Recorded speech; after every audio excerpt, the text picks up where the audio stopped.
Magandang araw, Pilipinas! Ito ang Valiente News hatid sa inyo ng Office of the Vice President. Libo-libo na ang natulungan ng Medical Assistance Program ng OVP sa rehiyon ng Caraga. Kabilang na rito ang isang anak na hangad ang paggaling ng kanyang ina at maging ang isang lolo na nangangailangan ng gamot. Narito ang report. Dala ang kanyang mga dokumento tumungo sa tanggapan ng pangalawang Pangulo sa lungsod ng Butuan sa rehiyon ng Caraga, Simara mula sa Buenavista, Agusan del Norte. Saad nito, idinulog niya sa opisina ang gastusin para sa computed tomography o CT scan ng kanyang nanay na umabot sa mahigit 20,000 piso. Ang giingon sa hipol nga kuan is sa kuan daw kidney din naghubag ay kanang iyahang tinain na nagtubig ana moto nag-require dapat sila CT scan. Then gusto man ta niya ma-admit siya niya di man ingon man ang doktor nga di pwede i-admit og wala pa ang CT scan kanang kompleto lagi, ultrasound, x-ray ana ra nga kantidada pero dako nang gid kay siya may na lang na kuan sad ana ba may na lang gamay nang pud among madugang-dugang mo dako na gid kayo tabang kay first time pa po ako nag-ani-ingani.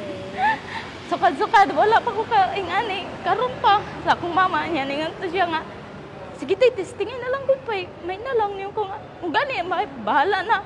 Unsay kuan, basta makatabang lang, makuha lang gamay nga. Kuan, yun siya nga, may pa. Yung kung, moto pagkuan rin nga nakaapas ko, binagyan ako, di na ko kaapas. Lumapit din sa OVP Caraga Satellite Office si Tatay Arnolfo mula sa Barangay Libertad, Butuan City. Di na ito makalakad ng maayos matapos magka-stroke noong 2012. Maliban dito, may iba pa siyang iniinda ng mga karamdaman. Nasa 3 hanggang 7,000 piso naman ang halaga ng kanyang gamot kada buwan. Kaya't malaking bagay para kay Tatay Arnolfo ang Medical Assistance Program ng tanggapan ng pangalawang Pangulo. Dako kayo ang tabang na nanay satellite office dire, especially Caraga Region. Kay mo man ang Butuan City, mo man kuan capital sa Caraga Region 13. At least very accessible ra. Instead of going to Surigao, tapos makaabil na po ng nearby municipalities and cities diri sa Butuan. Kaya very thankful me na nag-initiate ang atong Vice President na moabot mo diri. Very commendable ang ilang serbisyo.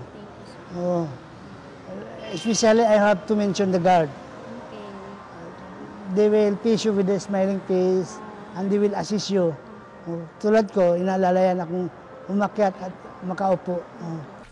Narito naman ang mensahe ng ating mga kababayan para kay Vice President Inday Sara Duterte.